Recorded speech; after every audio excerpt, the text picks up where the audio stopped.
ವರ್ಷಗಳು ದಾಟಿದಾವ ನೀವೇನ್ ಮಾಡತ್ತಿರ್ಬೇಕು. ಯಾಕೆ ಯೇಸು ಸ್ವಾಮಿ ಅವನ ಜೀವಿತದಾಗ ಹೆಚ್ಚಿ ಕೇಳ, ಅವನ ಜೀವಿತ ಹೊಸದಾಗಿ ಮಾರ್ಪಟ್ಟಾಗ ನಾವು ಹೊಸ ವರ್ಷ ಮಾಡಿ ಇನ್ನ ಪಾಪದಾಗಿದ್ದೇವಂದ್ರ ಇದು ನೀವೇನಲ್ಲ. ನೀವೇನ್ ಅನ್ಕಂತ ಯೇಸು ಸ್ವಾಮಿಗೆ ನಂಬಿ ಹೊಸದಾಗಿ ಹುಟ್ಟದೆ happy new year. Hallelujah hallelujah Yesu ಮಸೀಹಿ.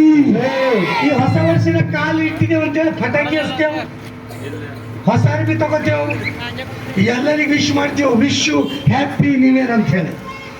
ಒಂದು ವೇಳೆ ಯೇಸು ಸ್ವಾಮಿಗೆ ಸಂತೋಷ ಪಡಿಸೋ ಕೆಲಸ ಬಂದದ ಏನು, ಅಲ್ಲಿ ನಿಕೋದೇಮ್ ಬಂದ್ ರಾತ್ರಿ ಅಂತನ ಒಳ್ಳೆ ಬೋಧಕನೇ ಮನಿ ಹೊಸದಾಗಿ ಹುಟ್ಟಬೇಕಲ್ಲತ್ತೀರಿ, ಹೆಂಗ್ ಹುಟ್ಟಬೇಕು? ಏನ್ ಮನುಷ್ಯ ಮುದುಕ ಆದ್ಮೇಲೆ ಕಾಯಿ ಹೊಟ್ಟೆಯಲ್ಲಿ ಸೇರ್ಬೇಕಂದ್ರ ಆಗ ಏನಂತ ಕುಲದನ ಇದಕ್ಕೋದೇಮ್ ಹಂಗಂದ್ರೆ ಯೇಸು ಸ್ವಾಮಿ ಅಂತ ಕುಲದನ.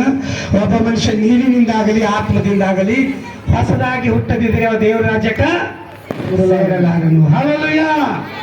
ನೀವು ಹೊಸದಾಗಿ ಹುಟ್ಟಬೇಕು, ನೀವು ಪಾಪ ಜೀವಿತ ಬಿಡಬೇಕು.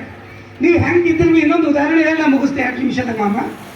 ನೀವು ಹೆಂಗಿದ್ರು ಒಂದು ಮಾತಂತ ಜನ, ನಾವು ಹೆಂಗಿದ್ರು ನಮಗೆ ಎಂತ ಬಟ್ಟೆ ಆಗಲಿ ಒಂದು ಜನ ಮಾತಾಡ್ತಾವ, ನಾವು ಹೇಗೆ ಚಂದ ಇದ್ರು ಜನ ಮಾತಾಡ್ತಾವ. ಹಿಂಗೆ ತಂದೆ ಮಗ ಇಬ್ಬರು ಯೆರೂಸಲೇಮಿಗೆ ಪ್ರಯಾಣ ಮಾಡತ್ತಾರ. ತೆಲಿಗಿ ದೀಪ ಕೆಲಿಗಿ